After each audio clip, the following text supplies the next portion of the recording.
یہ پرانی ویڈیو ہے، اس کو میں نے میوٹ کیا ہوا ہے، وہ دیکھ کے تھپڑ مار رہا ہے، یعنی کوئی ڈر نہیں ہے اس کو۔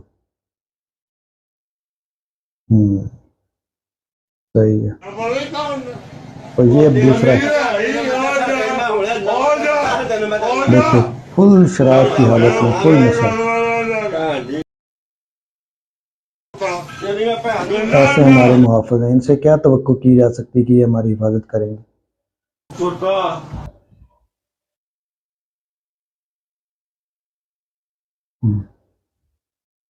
استغفر اللہ۔ یا علی بھائی کی ایھا ویڈیو الذین غور سے سنیے آمنوا گا، لا بڑے فائدہ تقربوا مند ہے۔ الصلاۃ، اے ایمان والو نماز کے قریب مت جایا کرو۔ آپ بس اتنا ہی پڑھ لیں، شارٹ کلپ بنا لو اللہ تعالی، نعوذ باللہ۔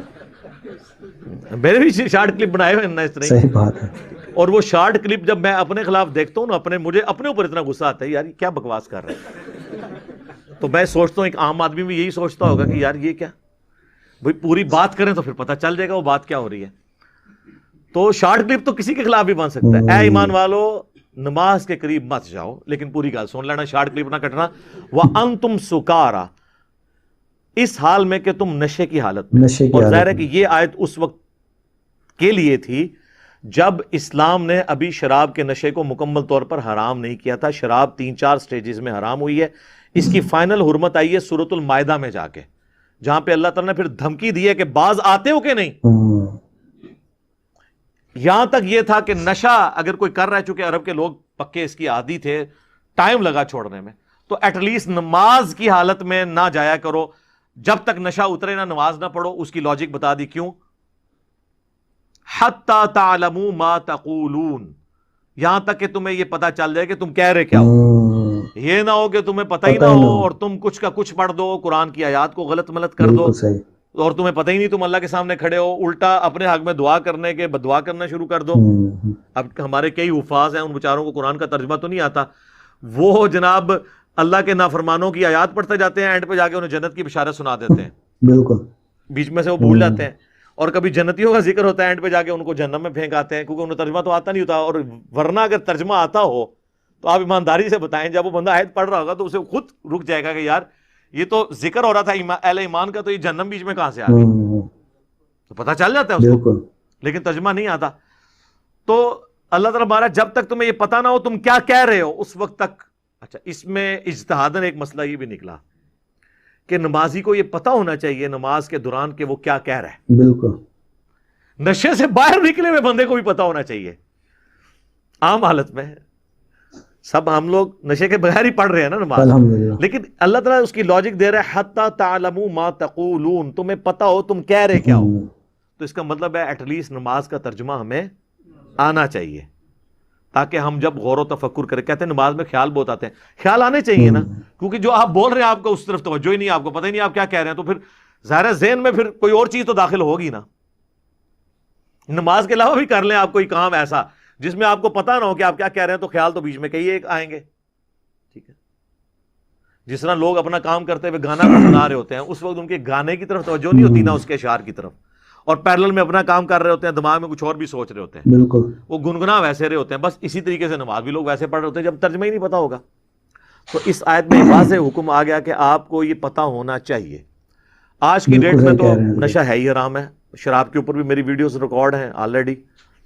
اچھا، اس آیت کے کانٹیکسٹ میں آپ کو پتہ ہے کچھ سال پہلے ڈاکٹر اسرار صاحب نے بھی اس آیت کے کانٹیکسٹ میں جامعہ ترمذی سے اور سنن نبی داؤد کے اندر سے ایک حدیث بیان کر دی تھی سیدنا علی کے حوالے سے، اور اس کے اوپر آپ کو پتہ ہے کافی زیادہ ہنگامہ کھڑا ہوا تھا، اور لوگوں نے یعنی یہ اس میں برابر کرانے کی کوشش کی کہ معاذ اللہ کو ڈاکٹر اسرار صاحب نے سیدنا علی کی توہین کے لیے بیان کیا۔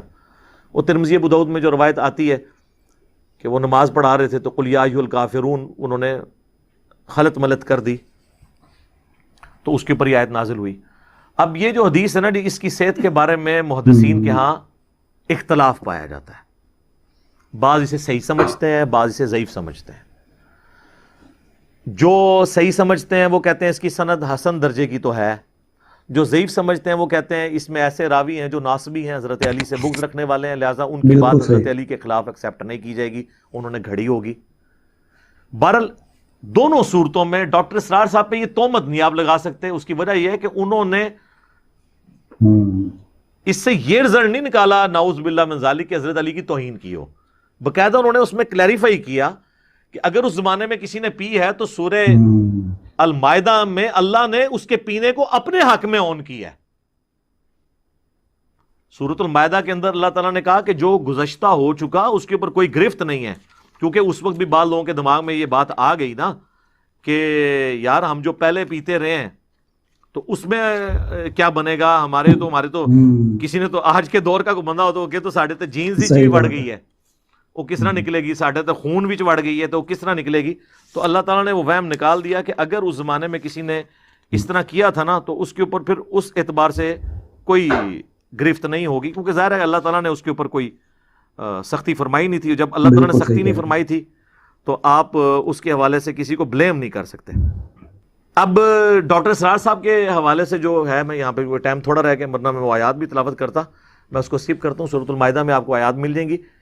ڈاکٹر اسرار صاحب کے حوالے سے چونکہ کافی ہنگامہ اس وقت کھڑا ہوا تو بعض لوگوں نے ان کے اوپر یہ گرفت کی. تو میں نے اس وقت بھی جواب دیا تھا کہ اگر وہ اس روایت کو صحیح سمجھتے ہوئے بیان کر رہے ہیں تو اس سے کوئی حضرت علی کی تنقیص انہوں نے مراد نہیں لی ہے. اور پھر ڈاکٹر اسرار صاحب تسبیح فاطمہ والی حدیث جو بخاری مسلم میں ہے 33 دفعہ سبحان اللہ, 33 دفعہ الحمدللہ, 34 دفعہ اللہ اکبر, وہ جب بھی حدیث بیان کرتے تھے تو وہ ان کی آنکھوں میں آنسو آ جاتے تھے. تو ان کی اہل بیت سے عقیدت تھی. تو اس طرح ایک واقعے کو اٹھا کے کسی شخص کی آپ علمی اختلاف تو کر سکتے ہیں لیکن اس کے بارے میں یہ فتویٰ نہ لگائیں کہ یہ فارغ ہو گیا. آپ علمی اختلاف کریں اور اس کو قائل کریں کہ یہ یوں نہیں یہ یوں ہے.